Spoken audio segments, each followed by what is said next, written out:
Doutora António Araújo, perguntava-lhe a si se, de certa forma, concorda ou partilha da opinião do colega, portanto, do PS, quando diz que, de facto, a quarta força mais votada... Não é facto. Portanto, temos este cartão vermelho, se assim podemos dizer, aos políticos, ou seja, sem querer particularizar no governo, mas, de certa forma, generalizando nos políticos.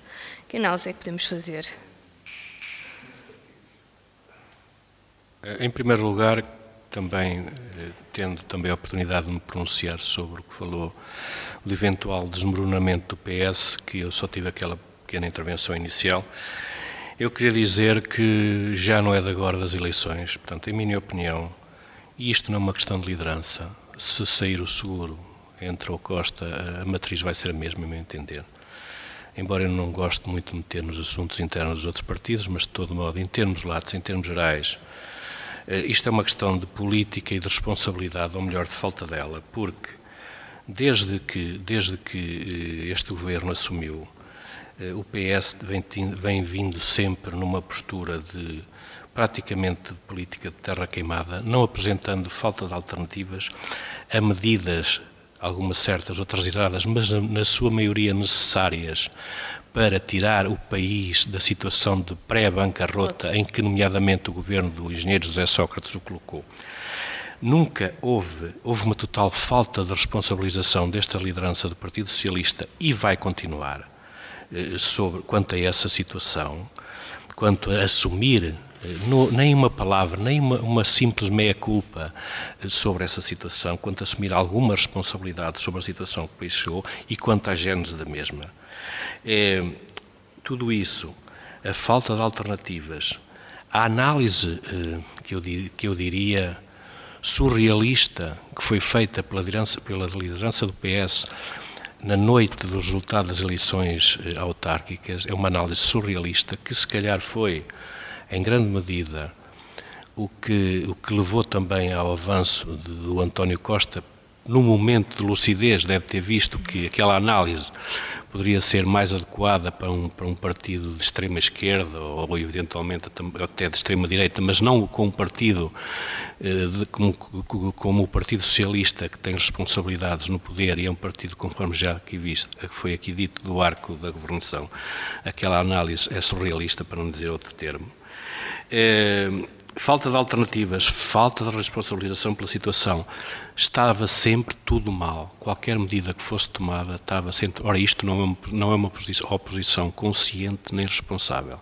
Portanto, não é uma questão de liderança e tenho quase a certeza que se vai manter com a matriz António Costa. Aliás, até porque António Costa, segundo eu sei, está muito mais colado ao engenheiro José Sócrates do que António José Seguro, o que inevitavelmente conduzirá a tentar que ele, António Costa, branqueie o passado de José Sócrates ainda com mais veemência e branqueie toda esta responsabilização na situação em que o país foi colocado. Depois, não vou agora dizer ali ao Duarte, não vou falar no centralismo democrático dos congressos, que ele próprio já se adiantou. Quanto eu também queria dizer uma coisa que foi aqui realçada pelo Eugênio Santos, que é engraçada, é um pormenor, mas também tem alguma relevância, que é o facto do Dr. António Costa não conseguir resolver um problema em Lisboa com o lixo, e então o que é que vai ser relativamente ao país? Parece que agora já o resolveu, já fez um acordo hoje, portanto não sei se será por estarem a aproximar as eleições internas, mas parece que hoje já fez um acordo sobre isto. Depois também, quanto ali o José Joaquim descobriu agora que o Rui Rio está a disputar a liderança do PSD, eu não sabia disto, mas pode ser que ele tenha informações mais fiáveis do que as minhas. Mas, de facto, era importante para o país ter uma posição, nomeadamente um Partido Socialista forte, responsável e consciente. Eu acho que um dos grandes problemas da desilusão das pessoas para com Eu não daria para com os partidos, eu acho que isto é uma situação de contexto, é uma situação conjuntural. Para com a conjuntura tem a ver, acima de tudo, com a falta de responsabilidade do PS. Porque se o Partido Socialista dissesse às pessoas, meus senhores, isto há medidas que são graves, que afetam as pessoas, que fazem sofrer as pessoas, mas são necessárias. Se dissessem isto às pessoas, eu penso que a desilusão seria bastante menor. É claro que as pessoas sofriam na mesma, com os cortes, com as dificuldades, mas teriam mais consciência, porque havia o maior partido da oposição a dizer-lhes, meus senhores, isto está certo, pelo menos a dizer o que está certo, isto está errado, isto está certo, isto está errado. Mas a posição era sempre, isto está errado, isto está errado, isto está errado. Alternativas, zero. Portanto, o povo português, desiludido com o governo no atual contexto, uma desilusão compreensível, penalizou o governo, mas também penalizou o Partido Socialista. Reflitam porquê. E eu tenho a sensação, e fico triste por isso, porque acima de tudo, acima da política está o país e as pessoas, eu fico triste por isso, eu tenho a sensação que a matriz vai ser a mesma. E é triste o PS não estar forte. E é triste o PS não resolver os problemas em tempo adequado e oportuno, porque qualquer partido do arco do poder não podia entrar em processo legislativo a 1 ano e pico das eleições, que até poderá ser menos, face àquela contingência do Presidente da República não poder destituir a Assembleia nos 6 meses antes do ato eleitoral. É triste que o PS não tenha conseguido resolver esses problemas e só agora é que tenha chegado à conclusão que, de facto, a liderança não estava pelo caminho certo. Eu acho que não é uma questão de liderança, é uma questão de política e de responsabilidade, ou melhor, da falta dela. Falta de política, falta de responsabilidade. Amadeu Magalhães partilha também, de certa forma, um pouco desta opinião e já agora aproveito para lançar aqui uma nova questão que tem a ver com a própria campanha eleitoral. Muito se falou também sobre isto. Isto foi uma campanha em jeito de ensaio já para as legislativas ou os partidos falaram verdadeiramente do projeto que tinham a nível europeu? O que é que lhe pareceu? Antes de responder à sua questão, eu também queria fazer também aqui um breve balanço sobre os resultados das europeias em Portugal. E depois, mais tarde, se calhar, podemos falar sobre aquilo que se passou em Amarante. Aquilo que se passou em Portugal, em termos de eleições europeias, tem a ver com o desgaste dos 3 partidos do arco da governação, claramente. O PS tem uma vitória de pirro, não é? Ou uma má vitória. O PSD teve uma boa derrota, mais o CDS, já foi dito por alguém, é verdade. E isso não aconteceu nestas eleições europeias. Já vem atrás, já vem desde as autárquicas. Não é por acaso que temos o Porto, um candidato independente que ganhou as eleições, a uma coligação também de direita é o Partido Socialista. Em Sintra, um dos maiores conselhos do país, não ganhou. Sim. Desculpa. Sim, o CDS apoiou o Rui Moreira. Sim. O CDS desculpa, Adriano Santos. Está na Câmara com 3. Sim. Não, foi um lapso meu, exatamente. A coligação foi entre o PSD no Porto e o Movimento Partido da Terra, penso eu, e o PPM. Não é por acaso que em Sintra também quase ganhava um candidato independente. Em Porto Alegre ganhou uma candidatura independente. Em Matosinhos, outra cidade importante, ganhou também o independente. Sim, mas isso aí... Estamos, questão dos independentes. E outros, aqui ao lado em Faf... Tivemos Braga, que depois de... Exatamente, aqui ao lado em Faf, quase ganhar uma candidatura independente. Portanto, isto é um sinal para os partidos do arco da governação, essencialmente para esses, que se têm fechado às pessoas e que não têm permitido que muita gente faça política nesses partidos. E os partidos ou mudam de vida, ou as pessoas começam, digamos, a cada vez mais, digamos, a não os apoiar. E isto também não é um fenómeno só português. Basta ver o que aconteceu na Grécia, em que um Syriza ganha as eleições, exatamente, um partido de extrema-esquerda, em que tem quase tantos votos como os partidos que estão atualmente a governar a Grécia. O PASOK teve 8%.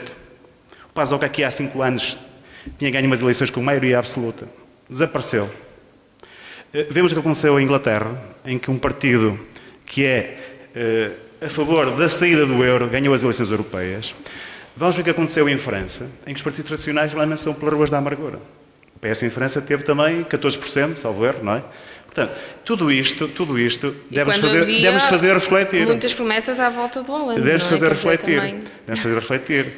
E agora, e voltando ao PS, esta questão das primárias, Sim. A questão das primárias, que foi agora chamada à colação pelo António José Seguro, eu acho que as primárias são boas para os partidos, mas, digamos, esta conjuntura é que não é, digamos, adequada para que se vá por aí. Portanto, vamos falar sobre isso, sobre o modelo agora para a eleição do novo... Relativamente à sua questão, a questão que colocou-se sobre se... a questão da campanha eleitoral. A questão da campanha eleitoral, claramente foi uma campanha entre, já, digamos, um pré-aquecimento para as legislativas. Não se discutiu minimamente, questões europeias, e nomeadamente a questão do tratado orçamental, em que toda a gente mais ou menos frisou a questão, que é a questão fundamental para o país nos próximos 10, 15, 20 anos. A questão do pacto orçamental é fundamental. Portanto, já houve uma adesão, penso eu, da coligação e do PS a esse pacto orçamental. Isso obriga aqui a uma série tem muitas exigências, não é? Nomeadamente a redução em 20 anos de mais de metade da nossa dívida. Vai-nos obrigar a partir de 2019 a termos um déficit estrutural abaixo de 0,5%. E é preciso questionar, não é? Os partidos, como é que se vai resolver isto? Já se falou também aqui no Rio. Provavelmente para o ano poderemos até ter uma coligação, uma grande coligação. Porque se o António Costa ganhar as eleições e não for com a maioria absoluta, o PSD vai mudar de vida também. Claramente. E quem sabe, pode aparecer o Rio. Foi falado aqui. Não era nada também que... E isso até poderia ser bom para o país também.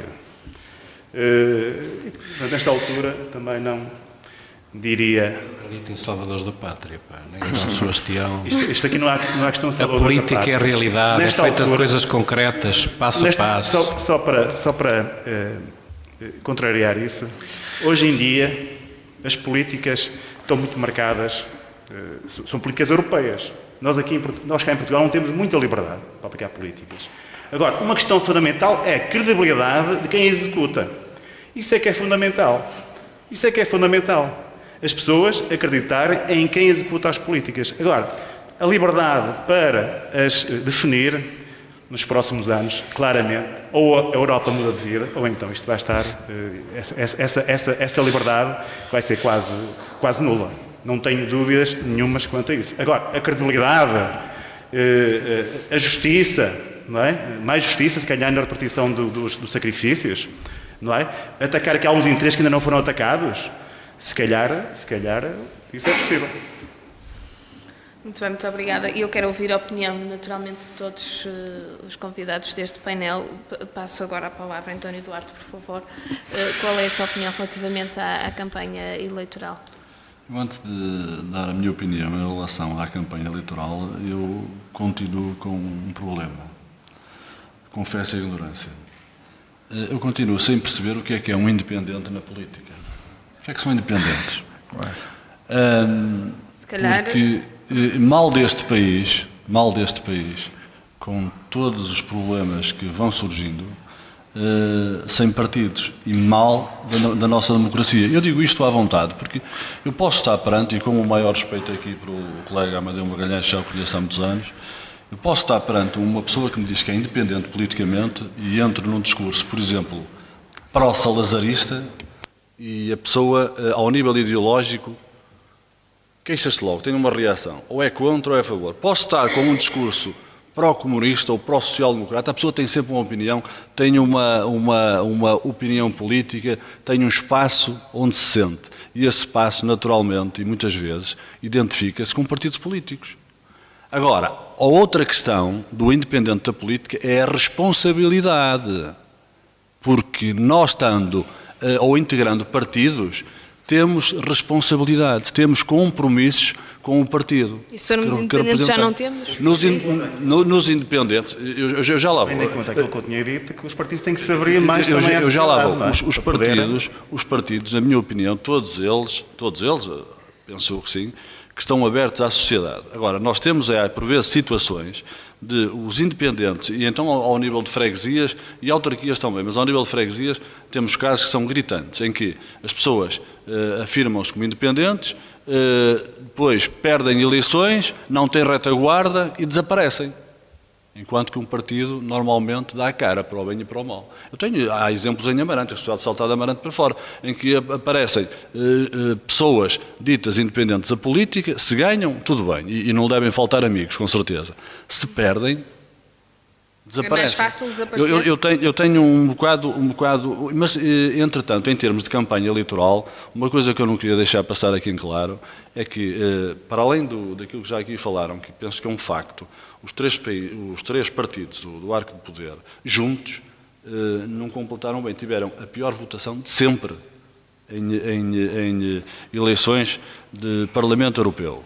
Mas, atenção, estes resultados trazem outros perigos, porque eu não tenho problemas em dizer-lhe que, por exemplo, esta votação do PT, com o do Partido da Terra, com o Dr. Marinho Pinto, de certa maneira, a mim, na qualidade de representante do Partido Comunista, preocupa-me. E preocupa-me porquê? Porque, de certa maneira, está ligado aos independentes, porque aparece, numa primeira fase, numa crítica frontal às políticas, aos políticos, com um discurso às pessoas, um discurso complicado, mas, de repente, é eleito como político. Exatamente. E agora assume funções nessa qualidade. Outra grande contradição é que, segundo a informação que me chega... parte do programa, e é importante também, até porque é outra grande contradição que me é dada a conhecer é que o PT, sendo um partido de matriz de direita em Portugal, nesta altura não conseguiu, nos partidos, nos verdes, nos partidos nórdicos, onde há ala mais à esquerda, não aceita. Não sei em que espaço é que vai cair o PT. Quer dizer, por um lado temos um político que diz que é de esquerda, que vem da esquerda, o Dr. Marinho Pinto, e por outro lado é eleito por um partido de direita e não sabemos onde é que vai parar. Duarte, sabes qual é o problema? É que a homofobia não se pega, paga-se. Pronto. E ele agora está a pagar isso. Certo. Vamos, tem que ser muito rápido, porque estamos quase a terminar e eu gostava de ouvir aqui só para dizer a aqui ao opinião. António Duarte que não há independentes da política. Os independentes também fazem política. Agora, podem não fazer política dentro dos partidos, não é? Ou podem ter estado nos partidos e ter saído dos partidos também. Agora, todos os independentes também têm ou a maior parte, penso eu, tem uma matriz ideológica. Eu sou social-democrata. Não deixei de ser social-democrata por ter deixado de ser militante do PSD. Mas a questão é porque é que se quis desvincular, de certa forma, do partido, não é? Mas isso já é... Mas isso...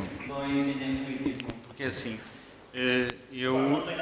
Nem eu fiz nenhuma atenção, não fiz nenhum crítico aos partidos. Eu disse que os partidos têm que ver o que é que está a acontecer e ler os resultados. Não é? O que aconteceu nos autárquicos, o que aconteceu agora nas europeias e poderá acontecer também nas legislativas. Só isso. A minha dúvida aqui foi muito evidente. Eu não me dirigi a ninguém em particular. A questão é o que é um independente, não é? Exatamente, e tivemos muitos exemplos disso e teremos certamente. Pessoas. Exatamente. Não vamos até porque... Não posso deixar de dizer, duas coisas. Em primeiro lugar, e porque se falar aqui nos independentes, em primeiro lugar, não vamos confundir um independente que não o é em Matosinhos com o Dr. Pedro Barros, que eu até admito essa independência, aqui em Amarante. Ponto 1. Não admito é que os independentes, mesmo aqui em Amarante, façam o discurso do antipolítico, porque eu sou político. Eu tenho muito respeito, em primeiro lugar, pela minha família. Tenho muito respeito por mim e pelo meu partido. E tenho muito respeito pela ideologia que tenho os meus amigos que estão aqui, que são do Partido Socialista, do Partido Comunista e do PSD e do Bloco de Esquerda. Tenho o respeito daquela gente que está num movimento independente e profetiza com esse movimento independente chegar a uma social-democracia ou chegar a um bloco de esquerda, como aqui é o albergue espanhol. Portanto, só me irrita é quando começam com o discurso antipolítico, é para chegar a alguma coisa, não é? Não podemos esquecer que o Porto também é sui generis, porque o Porto tem uma base, a base da sustentabilidade independente é do CDS, a gente sabe. Até se chateiam e saem para ser eleito um CDS para a Assembleia Municipal. Mas pronto, portanto, voltando atrás, fazendo rewind, deixa-me dizer ali, quando se falou no PCP, que foi um refresco para o PCP. Não refrescou nada ao PCP, estas eleições. Foi um refresco. Não, o que foi o voto de protesto, que foi para o Partido Comunista e para o movimento Partido da Terra. Para o nosso o futuro Nigel Fargen, em português. Não é? E também ainda vou ver alguns a colocar postes do Dr. Marinho e Pinto agora, no Facebook, com os discursos dele, que são tudo menos discursos, são bacocos. Mas o protesto foi para o Partido Comunista e para o Movimento Partido da Terra. Porque se nós formos a ver, o que aconteceu é que tanto o Partido Socialista como a direita, do CDS e do PSD, manteve um núcleo forte de eleitorado. Aquele 1,5 milhão de eleitores que dá, as contas estão lá, 1,5 milhão de eleitores que dão 1 milhão e tal, que dão as vitórias ou ao Partido Socialista ou à coligação, o que é que fez? Ficou em casa. Mas não ficou em casa em Portugal, ficou em casa em toda a Europa. Portanto, há uma coisa que eu fico seguro, é que podem dizer o que disser. É necessário reforçar as ideologias, só. E fazer com que as pessoas vão votar. Se não pode, nesse aspecto, vou ser Marinho Pinto. Prendam-se os gajos e levem-nos às urnas. E eles votem. Eles têm que votar. Assim resolve-se o problema. De outra forma. Ou temos... Nem que votem em branco. Nem que votem em branco, vão lá. Os meus filhos também vão votar e nem que vá com chicote. Mas há uma coisa que eles têm que perceber. É que houve muitos portugueses que sofreram na pele, eles para agora termos esse direito, exatamente. É também um dever. Por isso que ainda temos tempo antes de terminarmos esta primeira parte, até porque... Quando digo chicote, José Joaquim deve estar aqui um pouco ansioso por comentar esta questão. Peço-lhe que seja breve. Das perguntas ou da campanha eleitoral? A questão da campanha eleitoral, bom, que é essa questão que... Eu acho que começou logo por aqui. Eu vou só dizer, eu também, brevemente, sobre a questão dos independentes, até dava um programa interessante, falámos sobre isto com mais profundidade. Eu, independentemente daquilo que disse sobre os partidos inicialmente, não queria que nenhuma circunstância ficasse na dúvida. Eu sou sempre a favor dos partidos. O que eu também digo é uma coisa, é que os partidos têm coisas muito erradas. E se nós não fizermos esta análise, andamos sempre sistematicamente, nunca os partidos que destabilizam, nem as pessoas que estão à frente dos partidos que destabilizam. Há coisas completamente erradas nos partidos. E, nomeadamente, outra questão que eu acho. Por exemplo, as juventudes partidárias fazem e ensinam a pedagogia do crime político. E depois temos os líderes que temos. Por isso, há aqui problemas que têm que ser resolvidos uma vez por todas. É evidente que, quanto aos movimentos independentes, também comungo da maior parte das opiniões que foram aqui ditas. Há exceções, obviamente, mas não me parece que de independentes não tenham nada, até porque há sempre uma vantagem. A senhora, por acaso é jornalista, mas se quiser não for afiliada a nenhum partido, pode ir na listas como independente por qualquer partido. Qualquer partido, não precisa ser militante. A vantagem de que hoje não precisa ser militante, não precisa ser militante do Partido Socialista. Aliás, os governos muitas vezes são feitos por ministros que nada têm a ver. Há ali uma ligação mais próxima, nomeadamente se for um ministro das Finanças, tem que ter uma ligação mais próxima na corrente económica e financeira que o governo defende. Mas o importante é isto. Nós estamos a debater um projeto que tem 60 anos. Isto é que é estranho. Que nasceu dos escombros da Segunda Guerra Mundial. E que teve coisas extraordinariamente positivas. E que a pouco e pouco, eu não posso deixar de dizer isto, que a pouco e pouco parece que também a Europa é um monstro de mil faces, tipo a Damastor, que vai nos engolir a todos. Não. Nós temos o desenvolvimento que tivemos nos últimos 30 anos, ou depois da entrada da Comunidade Económica Europeia. Ninguém tenha nenhum tipo de ilusões. Há coisas que eu tenho certeza na vida política, é que o desenvolvimento que nós tivemos foi muito por causa da União Europeia. Depois tivemos políticas erradas ao longo disto, outras mais certas, mas o que é facto é isto. Mas não é isso que... O quê, Sr. Doutor? Mas nós, se não tivéssemos entrado na Comunidade Económica Europeia, tenho quase certeza que teríamos, isto não é mais assim um bocado, teríamos encostado ao Algarve, junto a Marrocos e coisas assim. A questão é esta, que eu estava a dizer, e eu gostava de terminar o Exato, assim, temos mesmo que terminar. Para além disto, foi um projeto de paz, de solidariedade, de igualdade de oportunidades, e que neste momento o que me preocupa é que o advento da extrema-direita e das extremas esquerdas que estão lá preocupam. E esse debate, na minha opinião, não foi feito. E o povo português também... não se falou... Não se foi feito. Projeto europeu. Não foi. Aliás, os partidos trouxeram alguns dos novos protagonistas à liderança da Comunidade Económica Europeia, e os jornalistas tiveram aqui também um papel miserável, deixe-me que lhe diga, porque quiseram saber muito mais da trica política que estava a existir, de que puxar e conduziram o debate do Parlamento Europeu para esse tipo de políticas, não para aquilo que era o centro do debate. Que a Europa está com um problema grave financeiro, que a Europa está com um problema demográfico que não deixa também de ser muito importante, que depois alargar a Europa dos 12, nós tivemos a mais países, tivemos outro problema, que a Europa tem que ter muito cuidado com a questão a leste. Antigamente dizia-se a leste nada de novo, eu acho que a leste agora tudo de novo. E por isso, este tipo de discurso não foi feito e prepara-se para piorar. Desculpa, Sr. Doutor, deixe-me terminar. Mas se o senhor não concorda, eu respeito a sua opinião. Agora, eu não tinha terminado sobre isto, porque foram muitas questões colocadas relativamente depois aos líderes do Partido Socialista. Nós voltamos já à conversa, vamos só fazer aqui uma pequena pausa no nosso programa para os compromissos publicitários. Ficamos já com esta questão no ar, a questão da campanha eleitoral, que acredito que merecerá que voltemos ainda a ela na segunda parte do programa. Até já.